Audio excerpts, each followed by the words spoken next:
সুপ্রিয় দর্শক বন্ধু, এসএস ওয়ার্ল্ড চ্যানেলে আপনাদের স্বাগত। আজকে আপনাদের বলবো পূর্ব বর্ধমানের দর্শনীয় স্থান এবং তার অবস্থান।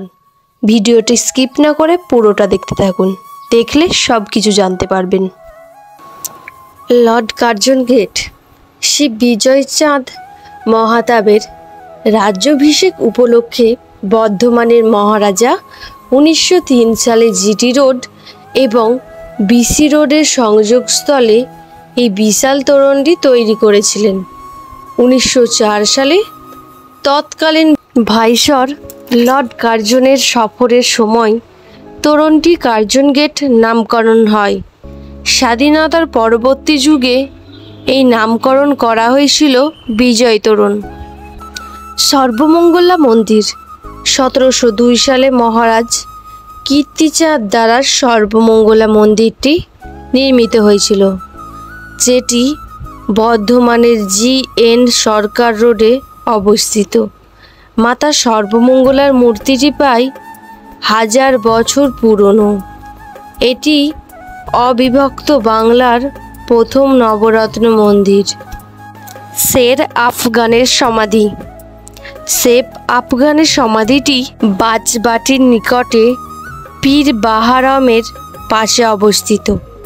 1610 সালে বর্ধমান রেলওয়ে স্টেশনের কাছে একটি মারাত্মক যুদ্ধের ফলে কুতুবউদ্দিন খান এবং শের আফগান নিহত হয়েছিলেন। সমাধিগুলি বর্ধমান রাজ দ্বারা নির্মিত হয়েছিল এবং এখন এটি এএসআই দ্বারা রক্ষণাবেক্ষণ করা হয়। কঙ্কালেশ্বরী কালী মন্দির। কঙ্কালেশ্বরী কালী মন্দিরটি বর্ধমান শহরে কাঞ্চননগরে অবস্থিত। 1700 খ্রিস্টাব্দে দামোদরের পাশের নদীতে মন্দিরের কালী প্রতিমাটি পাওয়া গিয়েছিল। মন্দিরের 9টি সিংহ রয়েছে, যার ফলে নবরত্ন মন্দির নামে পরিচিত। এটি পূর্ব বর্ধমানের দ্বিতীয় নবরত্ন মন্দির। 108 শিব মন্দির নবাবহাট। সিউড়ি রোড নবাবহাট বাস টার্মিনাসের কাছে প্রশস্ত শিব মন্দির অবস্থিত। 1788 সালে এটি নির্মিত করেছিলেন মহারাজা তিলকচন্দ্রের স্ত্রী মহারানী বিষ্ণান কুমারী। 108টি মন্দিরের একটি আয়তক্ষেত্রাকার মালা হিসেবে সুরক্ষিত রয়েছে। চাঁদনী পার্ক। জলটুঙ্গি চাঁদনী পার্কের ছোট লেকের মাঝখানে দিকনগর গ্রামে অবস্থিত। এটি 1710 সালের দিকে মহারাজা কীর্তিচাঁদ দ্বারা নির্মিত হয়েছিল। এটি প্রশাসনের সহযোগিতায় 2018 সালে অক্টোবরের সন্ধ্যায় আলো এবং শব্দ প্রদর্শনী দিয়ে পুনরুদ্ধার করা হয়েছিল। ভালকি মাচান। ভালকি মাচান প্রকৃতির মধ্যে একটি বিশাল নির্জন জায়গা। এটি ভালকি গ্রাম থেকে 2 কিলোমিটার দূরে প্রতাপপুর বন সংলগ্ন। এখানে প্রাচীন প্রহরী দুর্গের ধ্বংসাবশেষ পাওয়া যায়। এটি বর্ধমানের পূর্ব রাজাদের প্রিয় তালুক শিকারের জায়গা বলে বিশ্বাস করা হয়। জায়গাটি পিকনিক স্পট হিসেবে ব্যবহার হচ্ছে। অট্টহাস সতীপীঠ মন্দির। মন্দিরটি কাটোয়া মহকুমার অধীনে কেতুগ্রাম বিভিন্ন প্রজাতির গাছসহ বনের মাঝে অবস্থিত।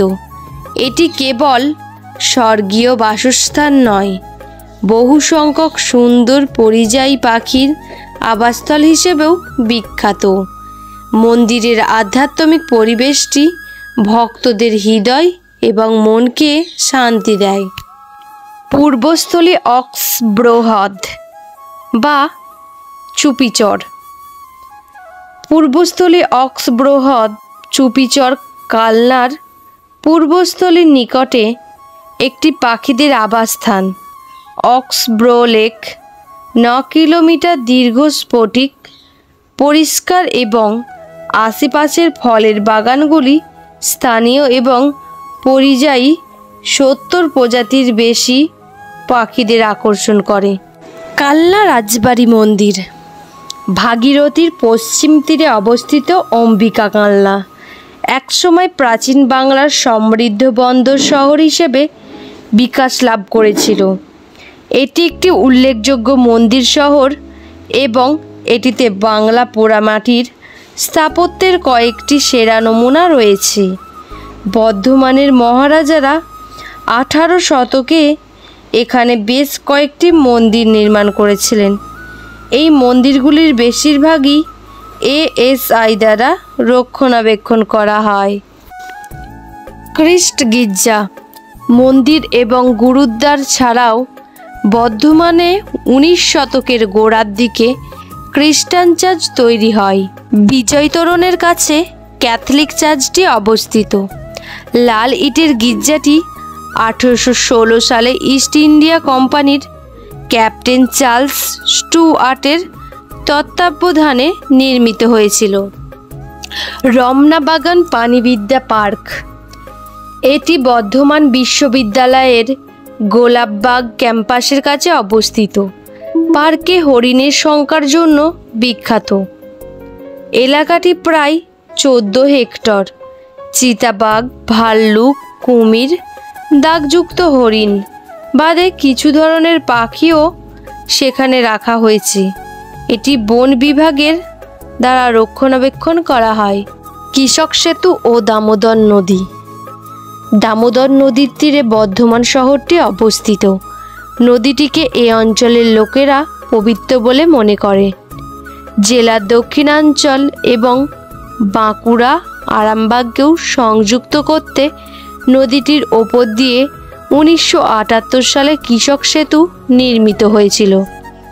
নদীর বালুচর শীতে পিকনিকের জন্য আদর্শ। টাউন হলটি 1890 এবং 1894 এর মধ্যে নির্মিত হয়েছিল। লালা বংশ গোপাল পাণ্ডের অবশিষ্টাংশ সংরক্ষণে তাদের সহায়তার জন্য বর্ধমান পৌরসভার হাতে দেওয়া হয়েছিল। 1990 সালে পৌরসভা বোর্ড হলটি পুনরুদ্ধার করে। খাজা আনোয়ার বের বা নবাব বাড়ি, খাজা আনোয়ার বের বা নবাব বাড়ি বর্ধমানের দক্ষিণ অংশের দিকে অবস্থিত এবং প্রায় 300 বছরের পুরনো। এই নির্মাণটি চারিদিকে উঁচু দেওয়াল দ্বারা বেষ্টিত এবং এই ভবনের স্থাপত্য শৈলীটি ইন্দো সিরিয়ান স্থাপত্যের নিখুঁত মিশ্রণ।